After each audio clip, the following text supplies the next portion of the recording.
तो अब हम लोग समझने वाले हैं अफवाह सिद्धांत। ठीक है, देखिए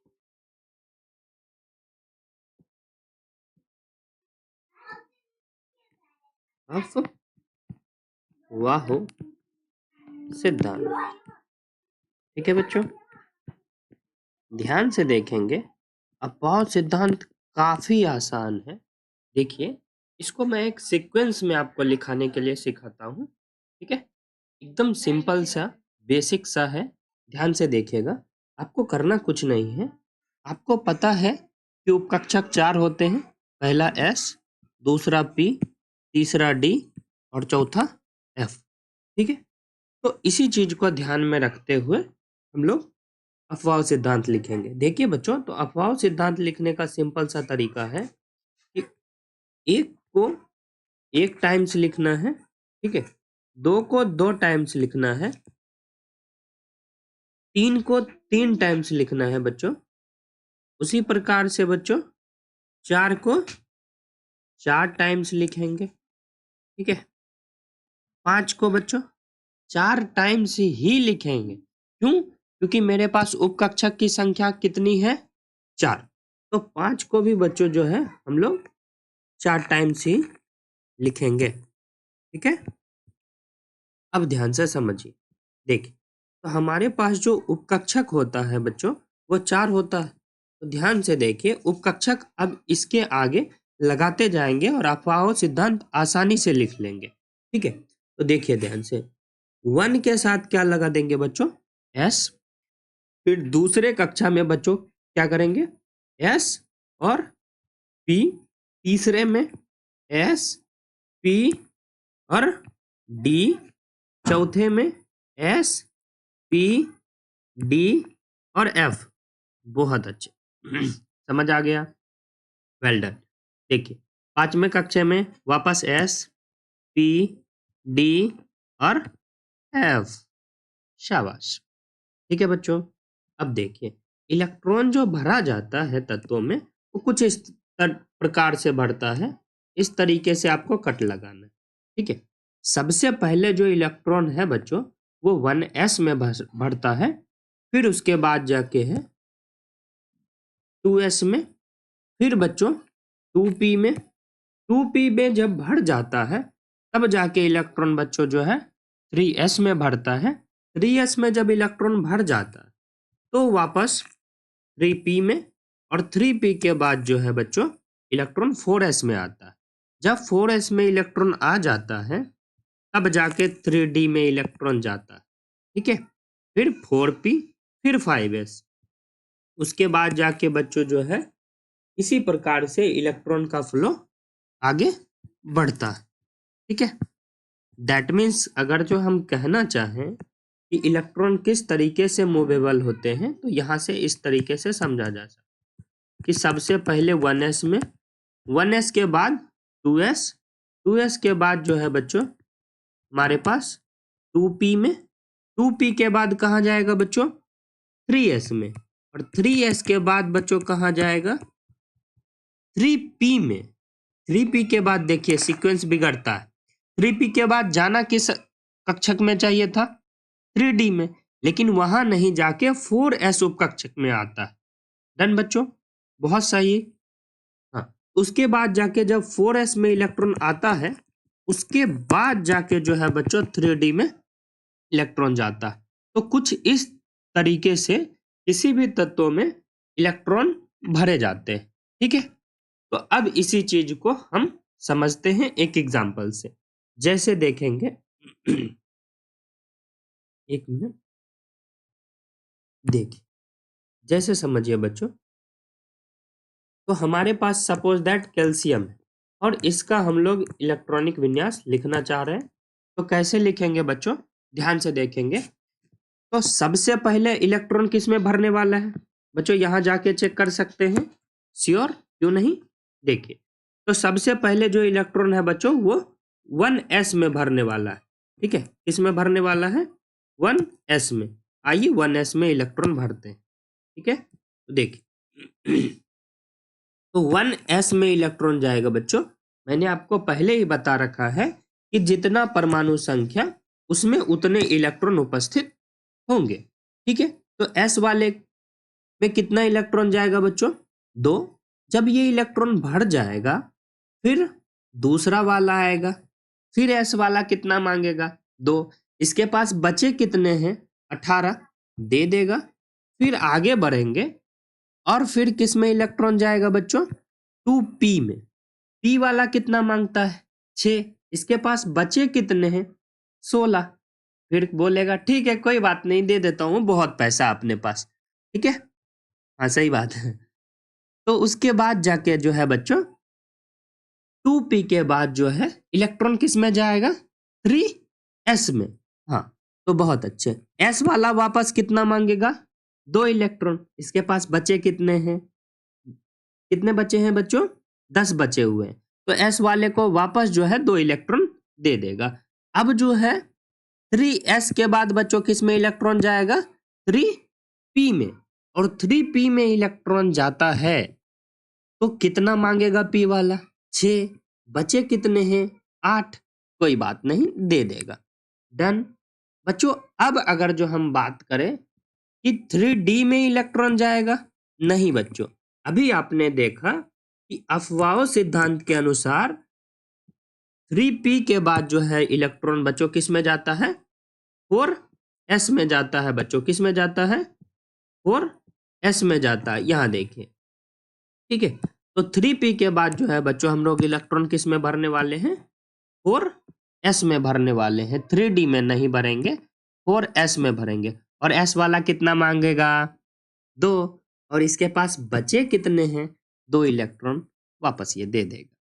तो बच्चों इस तरीके से किसी भी तत्व का आप इलेक्ट्रॉनिक विन्यास आसानी से निकाल सकते हैं।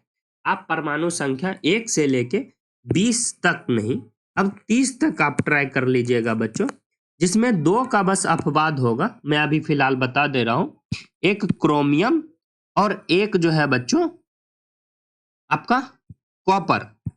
उन दोनों का जो है बच्चों इलेक्ट्रॉनिक विन्यास अपवाद आता है।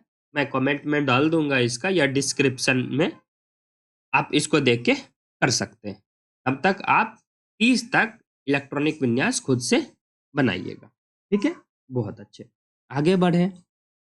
चलिए, यदि आप यहाँ तक सीख गए हैं तो मैं आपको नेक्स्ट चीज सिखाता हूँ, जो कि होता है बाह्यतम कोश में इलेक्ट्रॉनों की संख्या और संयोजकता। डन। चलिए बढ़ते हैं आगे, देखेंगे बच्चों। यहीं से सीख लें बाह्यतम कोश में इलेक्ट्रॉनों की संख्या।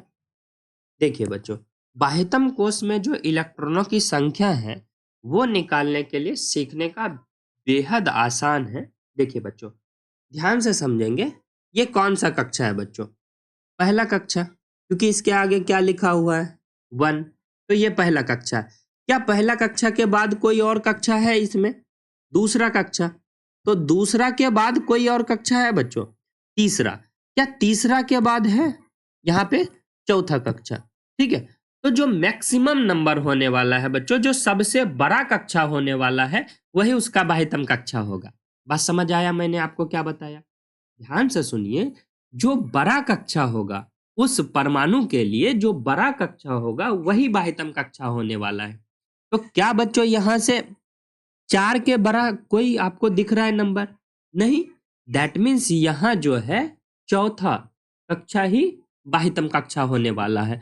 तो बच्चों यहां पे जो है 4s इस कैल्शियम के लिए बाह्यतम कोश होगा। अब हमको बताइए इस 4s वाले में कितने इलेक्ट्रॉन उपस्थित हैं? तो बच्चों ऊपर में जो लिखा हुआ है वही क्या है?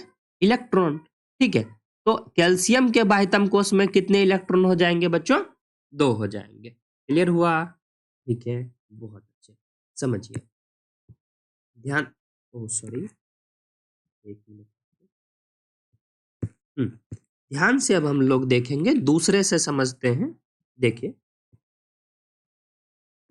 हाँ, तो बच्चों जैसे सपोज दैट मैं नाइट्रोजन की बात करता हूँ, परमाणु संख्या 7 बनाते हैं इसका इलेक्ट्रॉन विन्यास। ठीक है, देखिए क्या होगा बच्चों। सबसे पहले 1s में s वाला 2 इलेक्ट्रॉन, फिर 2s में ये भी 2 इलेक्ट्रॉन, और फिर 2 पी में। पी वाला कितना मांगेगा बच्चों? पी वाला मांगने वाला है 6, लेकिन क्या इसके पास 6 बचे हुए हैं? नहीं। कितने बचे हैं? 3। तो ये 3 दे देगा। ठीक है। अगर जो मैं आपसे पूछूं कि इसके बाह्यतम कोष में कितने इलेक्ट्रॉन होंगे, तो जवाब दे पाइएगा? चलिए समझते हैं आसानी से, देखिए। तो बच्चों यहाँ पे जो है नाइट्रोजन के बाह्यतम कोष में कितने इलेक्ट्रॉन आ जाएंगे? ध्यान से देखिए। तो बच्चों ये पहला कक्षा और ये दोनों दूसरा कक्षा। क्या दूसरे कक्षा से कोई और बड़ा कक्षा यहाँ पे दिख रहा है? नहीं। तो ये दूसरा कक्षा जो है बच्चों, यही इसका क्या हो जाएगा? बाह्यतम कोष। That means 2s। और 2p जो है बच्चों, यहाँ पे नाइट्रोजन का बाह्यतम कोष होने वाला है। तो टोटल इलेक्ट्रॉन कितने हो गए इसके बाह्यतम कोष में? 5। 2 + 3 दैट मीन्स 5। नाइट्रोजन के बाह्यतम कोष में कितने इलेक्ट्रॉन? 5। बबुआ कितने इलेक्ट्रॉन? 5। समझ आया? बहुत अच्छा। इसी तरीके से हम देखिए ऑक्सीजन का निकाल के सिखा रहे हैं आपको। ठीक है। इलेक्ट्रॉनिक विन्यास लिखेंगे 1s2 2s2 2p4। बच्चों ध्यान से देखेंगे, इसका बाह्यतम कोष कौन हो जाएगा? 2s2 और 2p4। बाह्यतम कोष में टोटल इलेक्ट्रॉन कितने हो गए बच्चों? 6। अभी मैं ट्रिक से भी आपको सिखाऊंगा, वो यदि आप समझ लेंगे तो आपको इन सभी चीजों में नहीं पढ़ना है, डायरेक्टली सवाल सॉल्व करेंगे। ठीक है बच्चों। लेकिन अभी पहले आप इस बेसिक को समझ लीजिए। ठीक है। जैसे दूसरा दिखाता हूं। सपोज दैट कि मैं एल्यूमिनियम की बात करता हूं। एल्यूमिनियम का परमाणु संख्या बच्चों 13। ठीक है। Al13। ठीक है। क्या लिखेंगे? 1s 2 2s 2 2p 6 3s 2 और 3p 1। बहुत अच्छे बच्चे। अब बताइए इसमें बाह्यतम कोष में कितने इलेक्ट्रॉन हो जाएंगे? ध्यान से देखेंगे। पहला कक्षा से बड़ा कक्षा दिख रहा है? हाँ है। दूसरे से बड़ा? तीसरा। क्या तीसरे से बड़ा कक्षा यहाँ दिख रहा है बच्चों? नहीं। तो तीसरा कक्षा ही इसका क्या हो जाएगा? बाह्यतम कोष। ठीक है बच्चों। और तीसरे कक्षा के बाह्यतम कोष में टोटल इलेक्ट्रॉन कितने हैं बच्चों? 2 + 1 कितना हो जाएगा? 3। भूल गए का? हाँ 3 होगा बच्चों। तो एल्यूमिनियम के बाह्यतम कोष में कितने इलेक्ट्रॉन हो जाएंगे बच्चों? 3 हो जाएंगे। डन। आया बात समझ? बहुत अच्छे। इतना क्लियर है? तो बाह्यतम कोष में इलेक्ट्रॉन निकालने के लिए आ गया। इसी तरीके से आप किसी भी तत्व के बाह्यतम कोष में इलेक्ट्रॉन ज्ञात कर सकते हैं। सही है बच्चों। जो सबसे मैक्सिमम या सबसे बड़ा जो कक्षा होगा वही बाहरी कक्षा कहलाता है, और उस बाहरी कक्षा में जो इलेक्ट्रॉन होंगे वही बाह्यतम कोष का इलेक्ट्रॉन कहलाता है। आया बात समझ?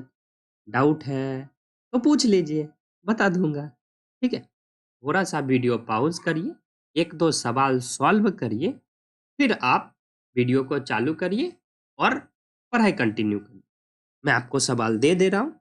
आपको जो बनाना है बच्चों, हार्डवर्क करना है, आप खुद से करिएगा। सबसे पहला चीटिंग नहीं, फ्लोरीन का, और दूसरा जो बच्चों है क्लोरीन का, और तीसरा जो है आपको करना है कौन सा दूं? चलिए मैं आपके लिए एकदम सिंपल सा बोरॉन का दे दे। ठीक है। बन जाएगा। हाँ तो पॉज करेंगे, बनाएंगे, फिर वीडियो को स्टार्ट करेंगे। ठीक है। चलिए आगे बढ़। तो बच्चों अगर जो आप इलेक्ट्रॉनिक विन्यास निकालने सीख गए, बाह्यतम कोष में इलेक्ट्रॉन समझ गए, तो अब जो है हम लोग संयोजकता को समझेंगे। ठीक है बच्चों। अब संयोजकता समझिए। देखिए बच्चों, तो संयोजकता आसान है। अगर जो आप बाह्यतम कोष में इलेक्ट्रॉन समझ गए हैं तो संयोजकता बहुत आसान चीज है। ध्यान से सुनिएगा मेरी बात को बस। संयोजकता क्या होता है? देखिए बच्चों, संयोजकता जो है कोई भी तत्व अपने बाह्यतम कोष में, बाह्यतम कोष समझ आया? बहुत अच्छा। हाँ तो कोई भी तत्व अपने बाह्यतम कोष में 8 इलेक्ट्रॉन रखना चाहता है। कितना बच्चों? 8 इलेक्ट्रॉन। उस 8 इलेक्ट्रॉन को पूरा करने के लिए या तो अपने बाह्यतम कोश से वो इलेक्ट्रॉन निकाल देता है या तो अपने बाह्यतम कोश में इलेक्ट्रॉन ग्रहण करता है। तो जितना इलेक्ट्रॉन निकालेगा 8 पूरा करने के लिए या फिर जितना इलेक्ट्रॉन अपने बाह्यतम कोश में रखेगा वही उसकी संयोजकता होगी बच्चों। ठीक है। और आपके लिए अभी मैं एक बाउंड्री बना दे रहा हूं कि कोई भी तत्व मैक्सिमम 3 इलेक्ट्रॉन दे सकता है और लेने की जब बात आएगी तो बच्चों मैक्सिमम 3 इलेक्ट्रॉन ही गेन कर पाए। डन बच्चों, आया बात समझ? चलिए बहुत अच्छे, ध्यान से समझेंगे अब हम लोग। देखिए, जैसे हम कैल्शियम की बात करते हैं बच्चों, तो बाह्यतम कोश में कितने इलेक्ट्रॉन है? 2। ठीक है, समझ आ रहा है? तो बाह्यतम कोश में यदि 2 इलेक्ट्रॉन है तो 8 पूरा करने के लिए इसको कितना चाहिए? 6। क्या कोई देगा? नहीं देगा, क्योंकि मैक्सिमम कितना दे सकता है? 3। तो इसको कोई इलेक्ट्रॉन देगा नहीं। अगर जो कोई इलेक्ट्रॉन नहीं देगा बच्चों, अगर जो कोई इलेक्ट्रॉन नहीं देगा तो ये क्या करेगा? इलेक्ट्रॉन निकाल तो सकता है। कितना निकाल सकता है? मैक्सिमम 3। तो ये अपना 2 इलेक्ट्रॉन बच्चों जो है निकाल देता है बाह्यतम कोश से। यदि अपना ये 2 इलेक्ट्रॉन निकालेगा तो इसके बाह्यतम कोश जो 4s है अभी बच्चों, उसके बाह्यतम कोश में कितना इलेक्ट्रॉन बचेगा? 0। और यदि इलेक्ट्रॉन खत्म हो गए, दैट मीन्स वो कक्षा खत्म हो गया। ये बात समझ आया? दैट मीन्स 4s कक्षा अब नहीं बचा। आज समझ आया? बहुत अच्छे।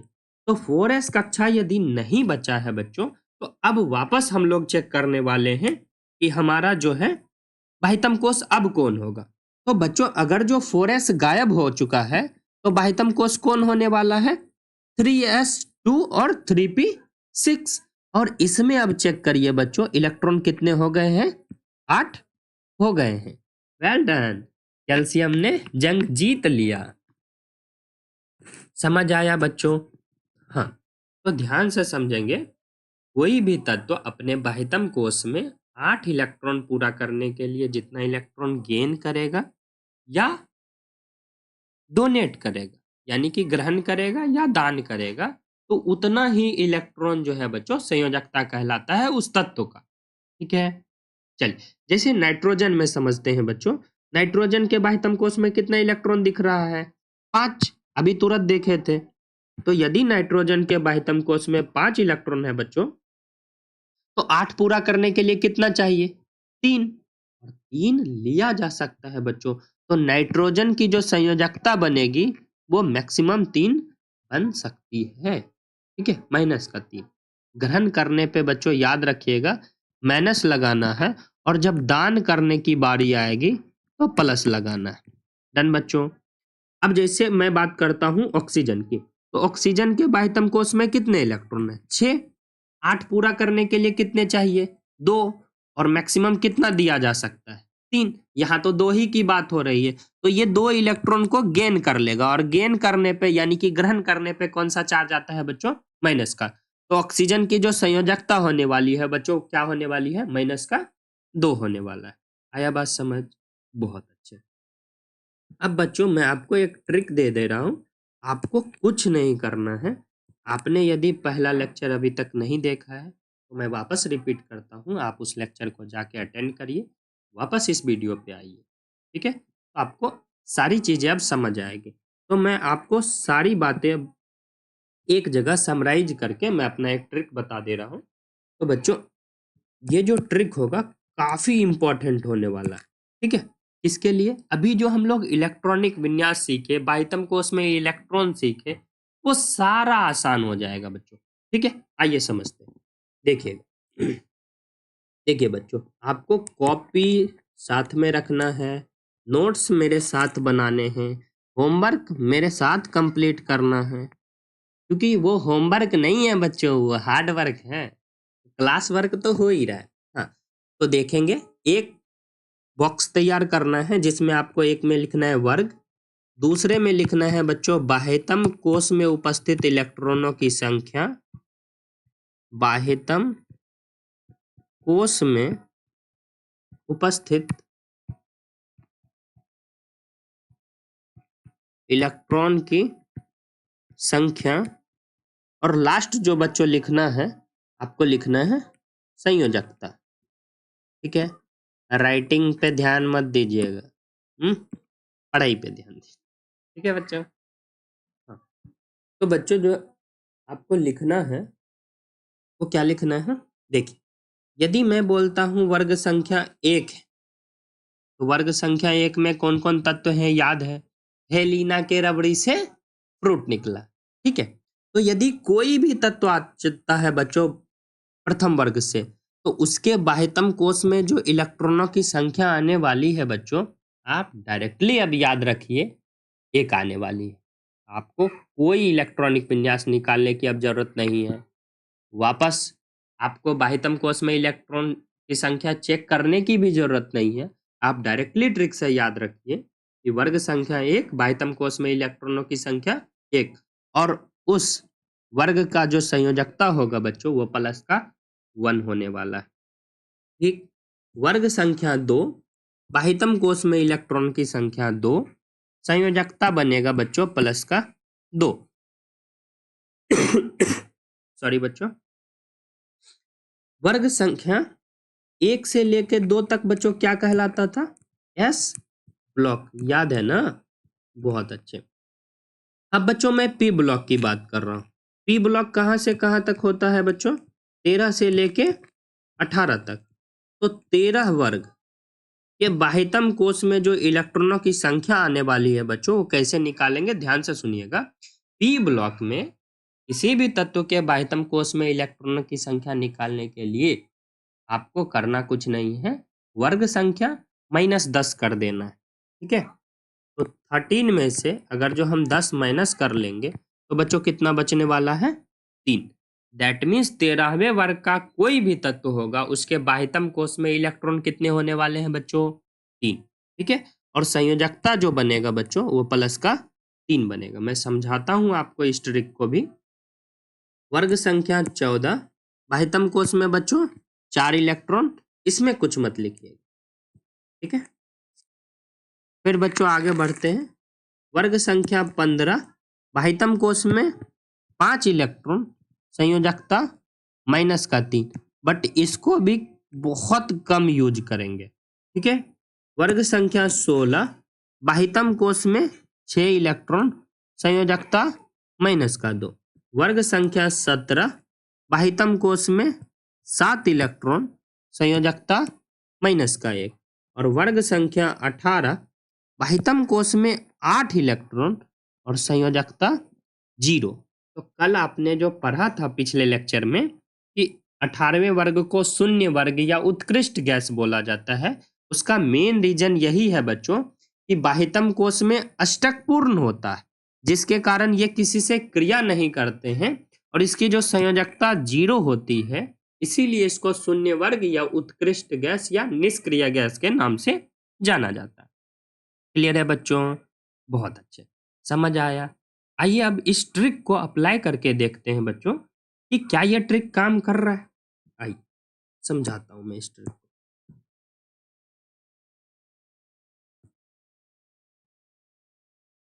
ध्यान से देखिए।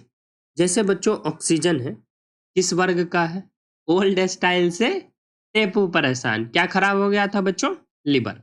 ठीक है, तो ओल्ड स्टाइल से टेपू परेशान, अगर जो मैं ट्रिक से बताऊं तो आपको पता है 16वें वर्ग का है, तो बाह्यतम कोष में 6 इलेक्ट्रॉन और संयोजकता माइनस का 2।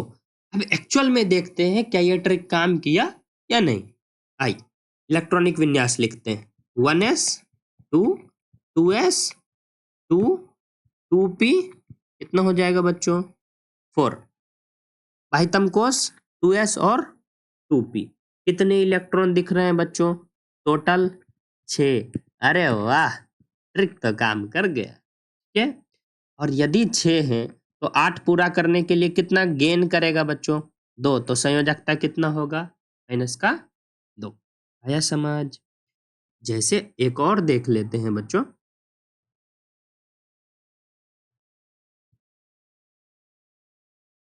जैसे बच्चों देखिए, ध्यान से समझेंगे।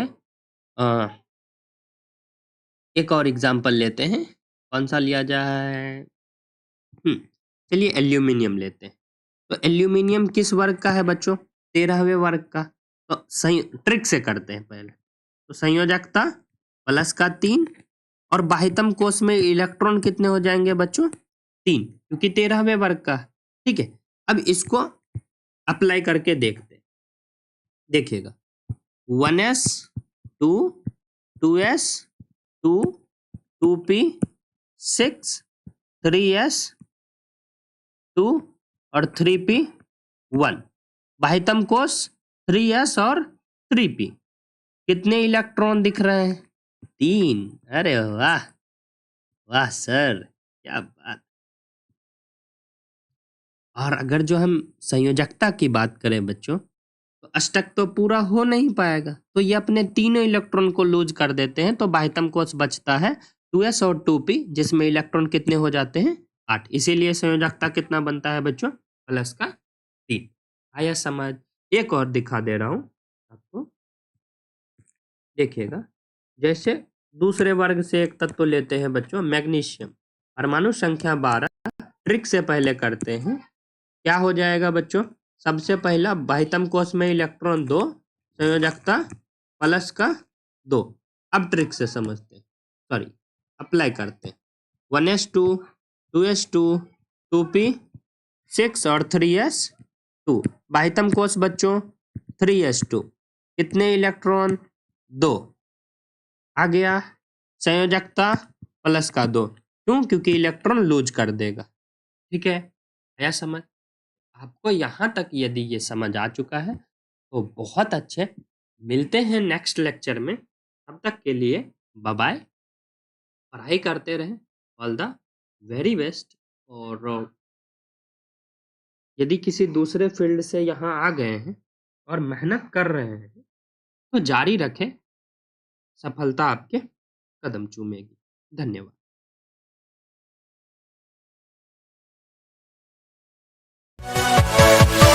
Yeah.